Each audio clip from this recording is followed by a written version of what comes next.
Bonjour Jean, merci de nous accueillir à l'Épopée de la moto. Salut, ça fait plaisir. Présente-toi Jean, présente-toi pour nos abonnés. Moi, Jean Gagnon, je suis un des propriétaires avec mon frère. On est deux propriétaires de l'Épopée de la moto. On a appelé ça l'Épopée de la moto parce qu'on aime bien relater l'histoire de la moto, principalement au Québec, mais en même temps mondial. On essaie d'avoir plus de les motos qui ont marqué l'histoire de la moto depuis les tout débuts, ça fait plus que 100 ans. Fait que c'est... Fait que c'est vraiment ça les débuts, le but du musée, de ouais. présenter des motos. Oui, on est originaire de Saint-Jean-Port-Joli. C'est pour ça que c'est une perle au niveau de la moto. Il se situe dans un petit village dans le bas du fleuve. Sur la route des navigateurs. Oui. Effectivement. Oui, parce qu'il y a un gros passé maritime dans la région. Quand on a commencé quand on était étudiant, mais on a commencé tout jeune. Même François, mon frère, qui est un an plus jeune, il a fait de la moto avant de savoir faire du vélo. Des petits mini-trails Benelli que mon père avait amené, mais à partir de là, ça n'a jamais arrêté les motos. On a toujours eu des motos. Puis dans le temps, il fallait que tu les répares toi-même parce qu'on ne pouvait pas se payer une moto neuve.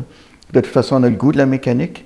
C'est plus le goût de la mécanique qui nous a amené à toujours avoir des vieilles motos, puis les réparer, les rafistoler pour pouvoir partir avec.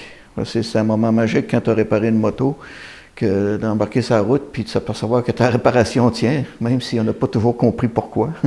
Fait qu'on était autodidacte là-dedans, mais on est quand même devenu un petit centre de réparation dans la cave chez mes parents. Même que le vendeur local de Honda nous envoyait des clients pour réparer leur moto. Puis là, ça a continué comme ça. On a continué aux études. On allait au secondaire en moto. Même que François allait en secondaire 3 en Kawanesan. Encore là, qu'on avait payé pas trop cher, mais rafistolé. Moi, j'y allais en Triomphe. Un Bonneville 650. Et étiez-vous ami avec la police provinciale? Parce qu'en secondaire 3, dans ce temps-là, on pouvait se permettre un excès de vitesse, pas d'assurance, avec une coupe d'infraction pour 22 piastres puis 2 points de mérite. C'était pas trop pire encore. Ça coûtait, dans le temps, ça coûtait de 22 piastres puis 2 points de mérite. Bon, on connaissait le tarif. C'est ça. Au moins, c'était un bon début. Mais François, il a roulé en Kawanesan, pas de licence, pas même de licence d'automobile. Et les policiers se demandaient c'était qui avait un Kawanesan dans le village. Okay. Puis un coup, quand je suis allé le porter pour passer sa licence d'automobile, la police, en tout cas c'est toute une histoire, mais la police est venue poser des questions. Puis je dis, j'attends après mon frère qui passe sa licence, son permis de conduire. Et ils ont dit, mais c'est pas lui qui roule en Kawanesan? Bon, je dis, on l'a à deux, tu sais. C'est bien. Fait que ça, c'est vraiment les débuts, là. La naissance de la passion chez les Gagnons, c'est vraiment là, ces années de moto quand vous étiez jeune. Ouais, c'est vraiment le début. Oui, ça a toujours été des vieilles motos, puis qu'on rafistolait, puis qu'on roulait. Puis ça n'a jamais arrêté. Ça n'a jamais arrêté. Quand mon simili voyage de noces, c'était en BMW 72 à Cabot Trail. On a sauté la transmission en venant, on est revenu sur le pouce. Mais ça a toujours, on a toujours eu des vieilles motos. Et des beaux souvenirs. On en parle encore. C'est ça.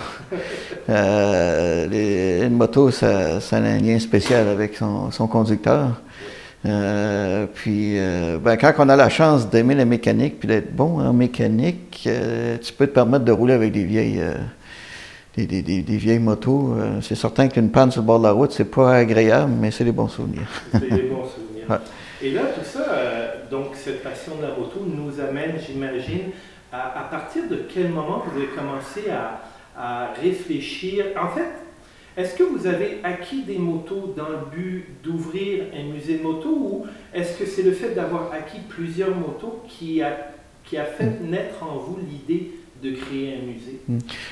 C'est plutôt l'amour de la moto. Jamais on aurait cru qu'un jour on aurait un musée de moto.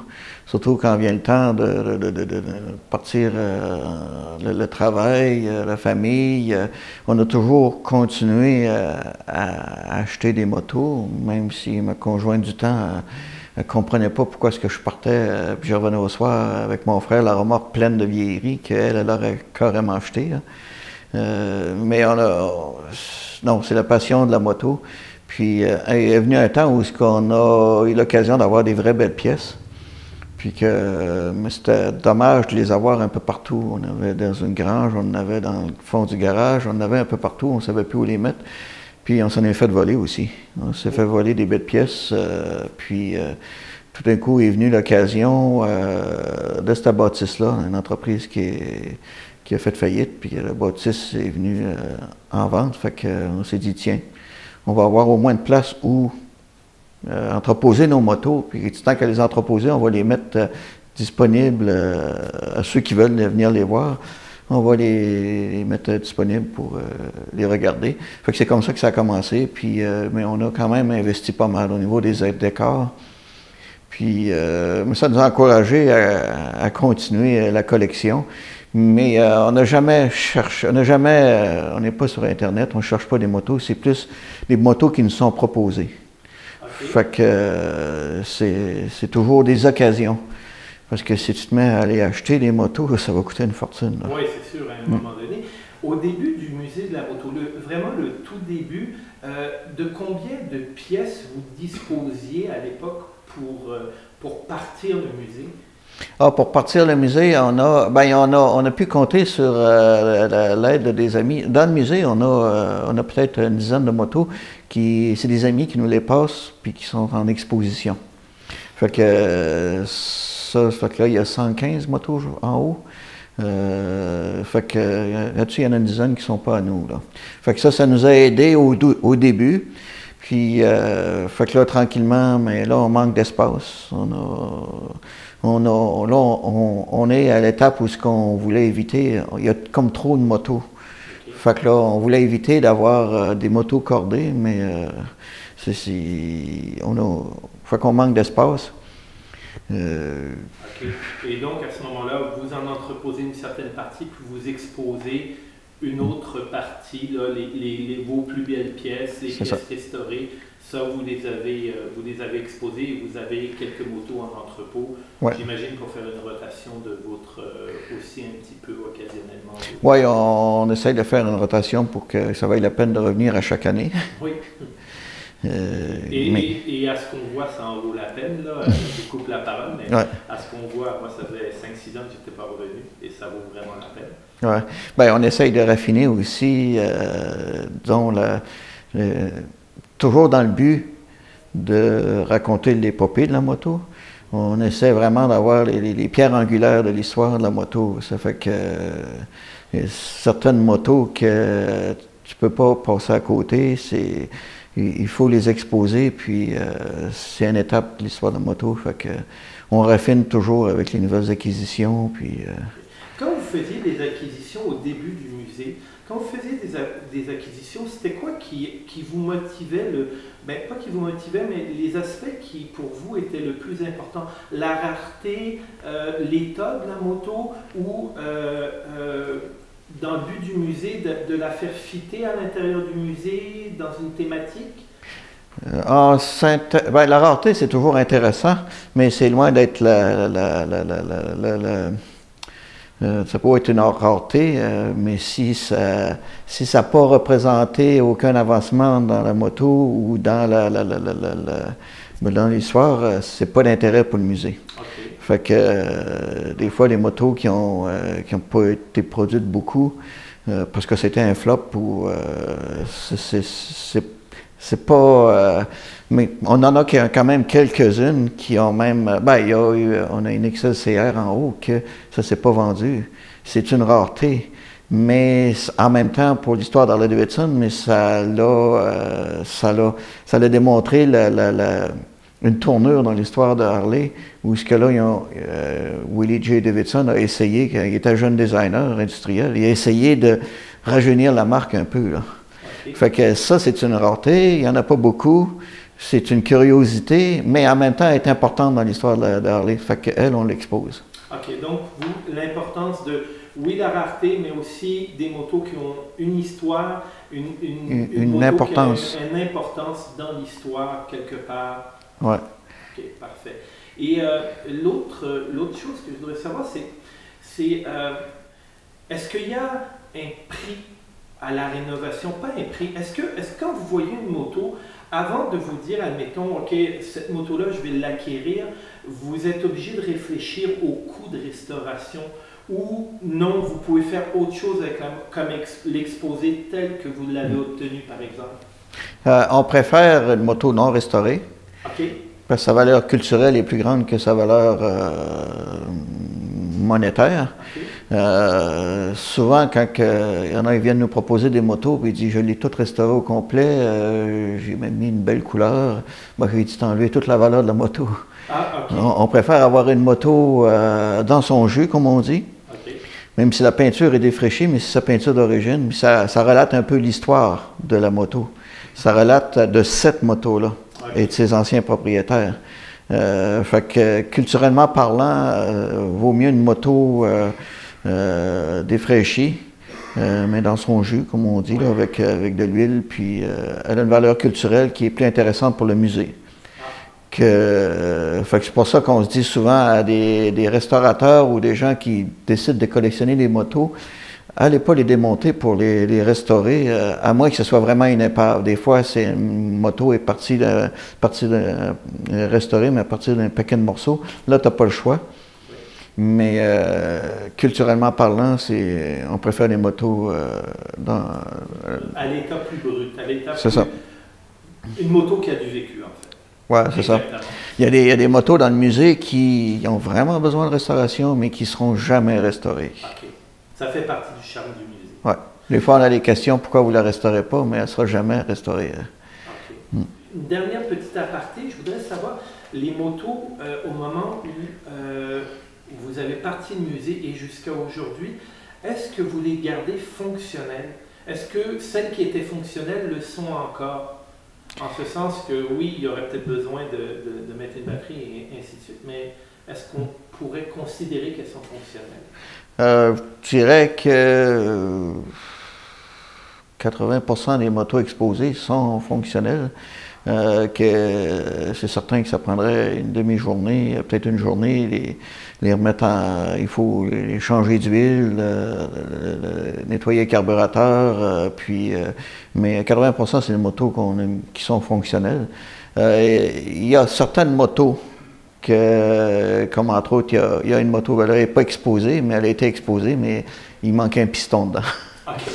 Ça, c'est ce qu'on appelle les secrets de musée. Oui, c'est ça, effectivement. Mais c'est pas parce qu'il manque un piston qu'elle n'a pas un intérêt pour le public. Ça fait que il y a certaines motos, je pense, il y a une Triumph aussi, que le moteur n'est pas en état de marche, mais qu'il n'y a personne, c'est encore un secret de musée. Oui, c'est ça. On la nommera pas, il ne fera pas, on ne t'érougira pas. On va mettre les visiteurs au défi de la trouver, parce qu'il y a un indice extérieur qui... OK, bon, on les met au défi, ça, il n'y a pas de problème. Venez visiter le musée, vous trouvez la Triomphe, félicitations. Une étoile dans votre cahier. Oui, un observateur va dire, tiens, ce moteur-là est brisé. Ce moteur-là est brisé? Ah ben c'est parfait, c'est bon à savoir. Donc, au niveau du musée en tant que tel, maintenant, le musée est créé, vous avez commencé à rentrer vos pièces. Quand vous est venue l'idée à vous, à la conservatrice du musée, il y avait une conservatrice du musée avant Mégane qui est Claire Martin, oui. Claire Martin, exactement.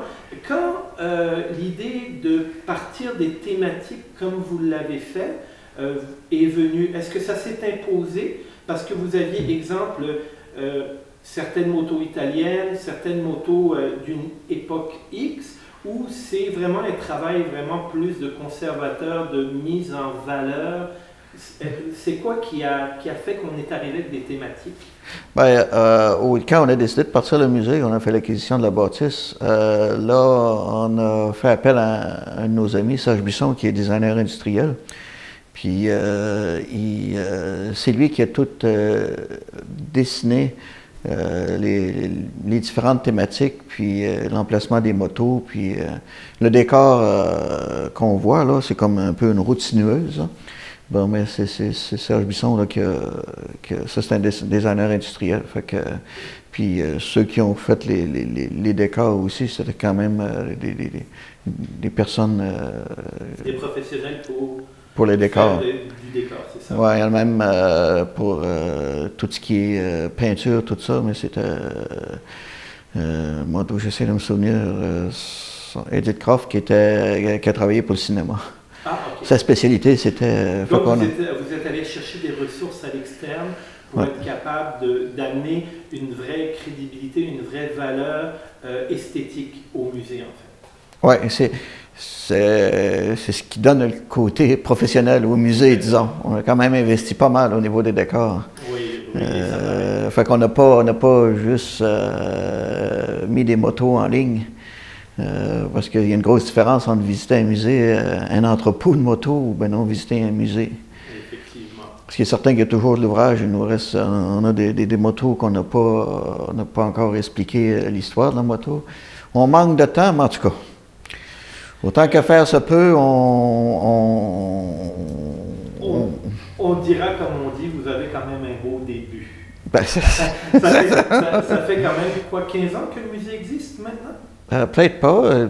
10 ans, peut-être. 10 ans? Ouais, peut-être, je ne sais pas. Le temps passe vite. En 2008, vous avez commencé aux alentours de? Je sais même pas. Parce que moi, je suis venu vous visiter vers 2010 à peu près, donc ça devait peut-être être au début, mais peu importe. OK. Ben, on a au moins 10 ans, oui. Une dizaine d'années au moins, mais vous avez un très bon début, inquiétez-vous pas. Et si je demande à Jean Gagnon, la thématique, bon, il y a 5 thématiques dans le musée. C'est bien ça? La salle italienne, japonaise. Il y a une scène de garage, un garage de fond de cours où ce que nous, ça représente un peu nous, il y a longtemps. Oui. Il y a Dirt Track, course sur terre battue, il y a scène militaire. Il y a le rêve du collectionneur, comme on a trouvé quand on a trouvé des motos carrément dans des granges à travers les balles de foin. Là. Il y a une moto à 2 roues motrices ça c'est une petite thématique, on s'est amusé à... Un petit clin d'œil. Comme si le gars avait perdu le contrôle et est monté dans l'arbre. Il y a la scène du chopper aussi, qui est sur l'asphalte. Le vrai asphalte, puis c'est la seule moto dans le musée où les gens peuvent se photographier dessus. Puis les gens font avec une arrière-scène de Monument Valley, où ce qu'ils font en croire qu'ils ont fait la route 66 en chopper. Fait que, ouais, c'est ça. Oui, vous avez aussi une très belle collection de scooters, entre autres. Oui. Et aussi des copies japonaises. Oui, les copies, qu'on a appelées copies miroirs. C'est pour ça qu'il y a un miroir derrière. Ça, c'est des belles représentantes des copies de Marucho qui est très rare, mais c'est une copie d'une BMW série 2. C'est dans les années 60.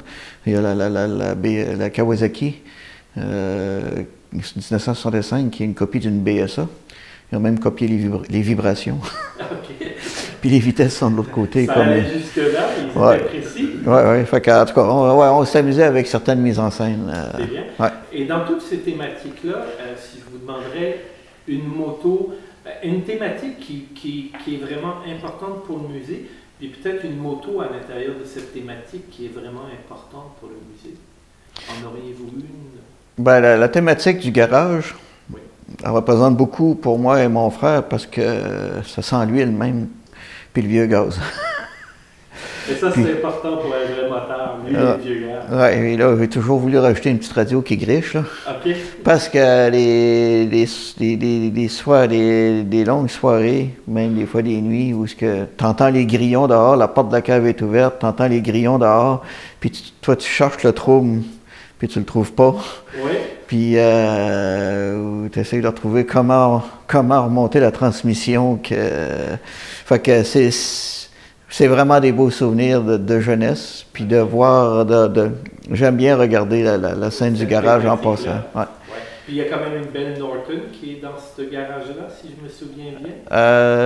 Une Indienne, puis une Triomphe. Puis une Triomphe? OK. Ouais. Vous voyez. Mais le gars, ça fait plus que 10 ans qu'il essaie de trouver le trouble. Ah oui, mais ils étaient capricieux dans ce temps-là. Ouais. OK, parfait. Et puis, dans tout le musée, est-ce qu'il y a une moto qui vous parle plus qu'une autre? J'ai un faible pour disons, les motos italiennes. Disons, ils ont beaucoup de caractère. Oui.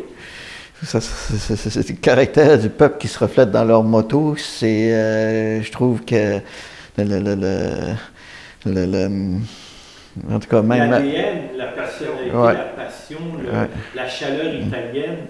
Ben, même à Milan, il y a eu une exposition, il me semble que c'est à Milan, au musée des Beaux-Arts, où ils ont carrément exposé les plus belles italiennes, les plus belles motos italiennes, ça représente l'art italien, parce que t'as pas juste l'esthétique, tu le retrouves dans la mécanique aussi. Okay. La beauté des moteurs. La beauté des moteurs. Mais ça, j'ai fait pas italienne, mais il reste que je dirais que la plus belle moto, c'est la question, là. Oui. Dans le musée, à mon sens, c'est la XR 750 de course sur terre battue, la Harley Davidson qui est en haut, une 1972, numéro de série 50. Elle fait partie des 100 premières motos que Harley Davidson a fabriquées en 72 pour les courses sur terre battue. Okay. J'estime qu'esthétiquement parlant, c'est une belle moto. Okay. On va aller la voir ensemble tantôt. Ça va me faire plaisir. Ça me fait plaisir. Cool. Vous allez pouvoir nous en parler. On va la voir en tout point. Ben, c'est bien. L'autre, OK, pour ce segment-là, c'est beau, hein, Marc? Hein? Moi, je trouve que bien content de tout ce qu'on a jusqu'à là, à date. Je fais ma petite tournée. Je vais peut-être prendre, je vais peut-être tourner la caméra vers Arnold pour 2 instants. Le temps. Un petit peu de marche, hein? Veux-tu que je me tasse un peu? Non. Moi, au pire, je peux avancer. Lui, il va bouger la caméra.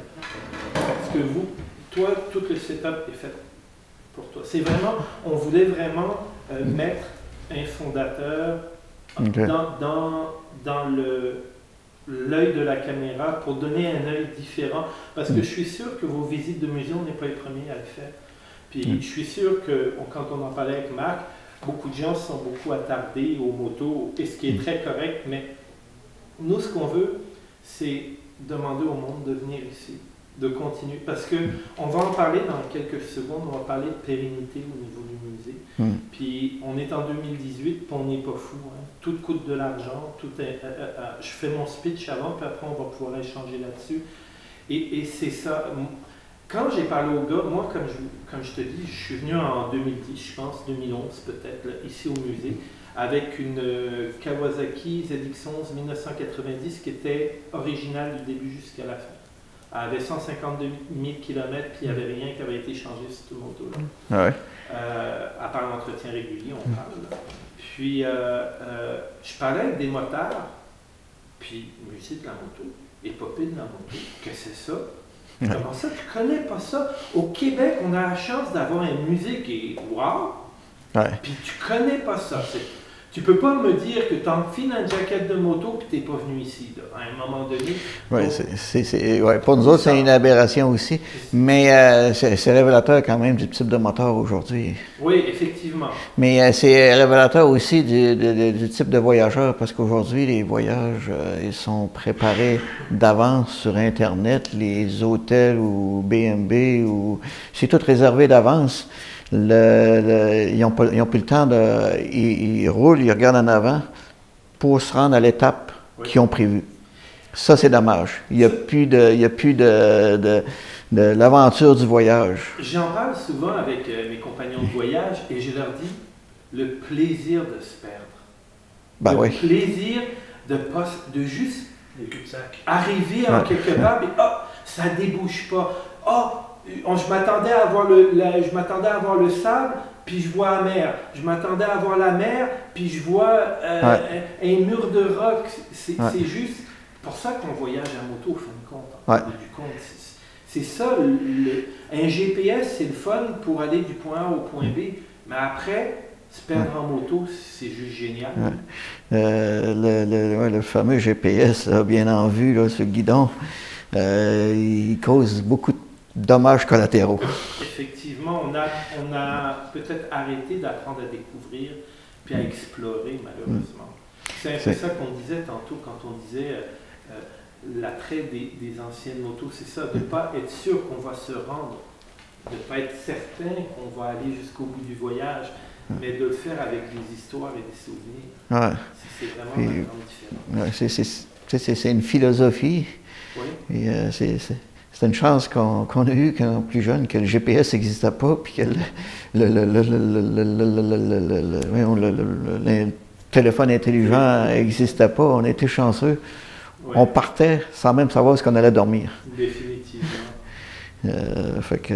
Ça amenait à des belles découvertes, des belles rencontres avec des gens aussi. Ah ben, ça je pourrais... Mais ça, vous avez dû rencontrer des gens au fil de vos voyages, ne serait-ce qu'avec la moto avec laquelle vous voyagez. Moi, j'ai un Honda Goldwing, et puis c'est une moto bien ordinaire, une 2004, puis il y a des gens qui sont de même, le thumbs up, puis parce qu'elle est arrangée peut-être un petit peu différemment, elle fait un petit peu plus oldies peut-être, puis vous avez dû rencontrer du monde qui était en extase devant les motos que vous rouliez.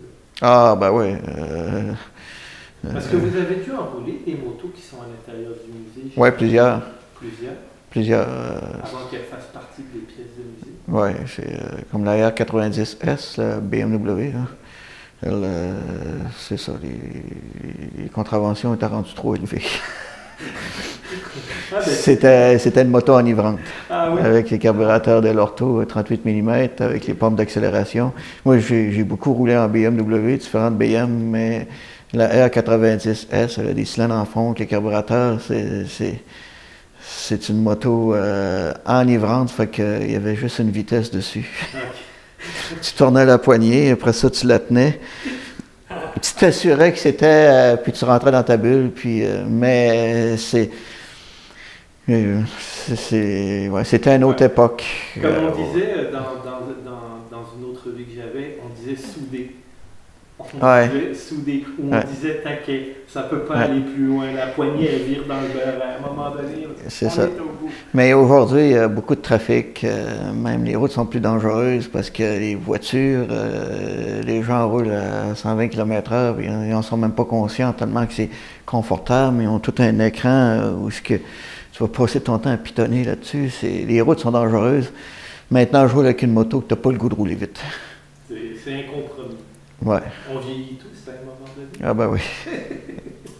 En parlant de vieillir un petit peu, donc le musée a vieilli depuis que vous l'avez ouvert au jour 1. Et c'est justement, parlons un petit peu de comment on projette le musée dans l'avenir pour le fondateur. Est-ce que ça passe par trouver une équipe actuelle, trouver une équipe qui va mettre le musée justement sur les réseaux sociaux, sur Internet pour essayer d'attirer une clientèle, ou est-ce que c'est de garder un petit peu la même recette, beaucoup d'authenticité, beaucoup de vécu, beaucoup de chaleur humaine? Oui, pour mon frère et moi, on se pose toujours beaucoup de questions par rapport au musée parce que c'est une méchante déviation. On a toutes nos déviations.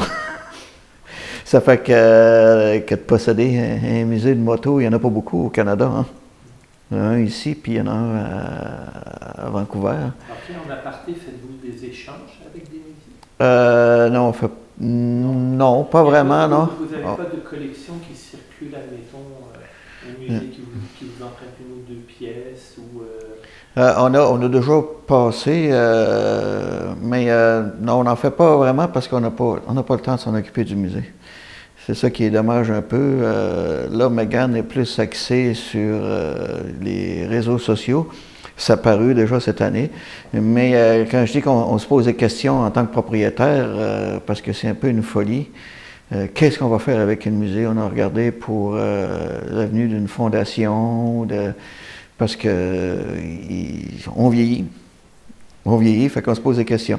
Fait que là, exceptionnellement, on avait pour, nous, on faisait l'acquisition de motos, mais on n'en vendait pas. Premièrement, c'est du trouble de vendre des motos, et surtout pas vendre des pièces, parce que tu peux pas passer une demi-journée à chercher une pièce que finalement tu vas donner pour dépanner l'autre, là. Fait que, on se dit déjà là, de rendre le musée accessible, puis ouvert à chaque été, ça nous demande beaucoup de temps, là. Fait que, mais pour assurer la pérennité, puis pour nous garder comme un goût de jouer avec le musée, on va mettre en vente des motos l'année prochaine. Parce qu'on a encore plus de motos d'entreposées à différentes places. Il y en a, c'est des épaves, il y en a, c'est des motos qui n'ont pas de valeur, mais c'est toujours, pour moi, une moto, ça vaut la peine de la sauver. Une moto, c'est beau. Ça fait que même une moto qui n'a aucune valeur, pour moi, c'est une belle moto. Fait que c'est pour ça qu'on a toujours fait l'acquisition, mais on n'a jamais vendu de moto, sauf à de très rares occasions où on a fait des échanges avec des restaurateurs sérieux, avec qui on a une bonne collaboration. Puis qui nous ont apporté beaucoup au musée. Fait que là, on acceptait de faire des échanges. Okay. Mais pour ramener comme d'autres revenus au musée, pour assurer sa pérennité, puis pour aussi entretenir disons, on ne veut pas garder toutes les motos pour nous, là. Non, c'est ça. Entretenir dans le monde des restaurateurs de motos, entretenir la flamme. On va avoir des motos on va aménager un espace où ce qu'on va appeler ça, peut-être pas le marché aux puces, mais où il va y avoir des motos puis des basket cases, où on va mettre des motos en vente, là. Okay. Fait que les collectionneurs qui vont venir, mais ils vont pouvoir acquérir des motos. Puis ça va permettre de baisser notre inventaire de pièces puis de motos, puis d'amener de l'argent pour faire d'autres acquisitions. OK. Ouais. Comme cette semaine qu'on vient de faire, on vient de faire des belles acquisitions, des mêmes pièces, des pièces très rares, même des prototypes. Mais c'est ça, il faut pouvoir continuer à le faire. Puis, ça fait que... C'est ça, ça passe aussi par j'imagine, un peu comme Megan, quelqu'un qui va être axé vers le futur, j'imagine, vers les réseaux sociaux, vers les médias sociaux, travailler. On est là aujourd'hui aussi pour ça, travailler sur l'image du musée, j'imagine. Ouais. Donc Jean, merci beaucoup du temps que tu nous as accordé pour cette entrevue-là. Puis ce que je te propose, c'est peut-être d'aller voir les pièces qu'on a en haut dans le musée, que tu nous as parlé, puis peut-être d'aller voir justement ce fameux garage pour voir dans tes yeux revivre un petit peu la passion de ta jeunesse. Ça va faire plaisir. Super, merci. Oui, je vais aller déconnecter le micro. Je peux juste le découper. Super, merci beaucoup. Merci beaucoup. C'était vraiment très agréable.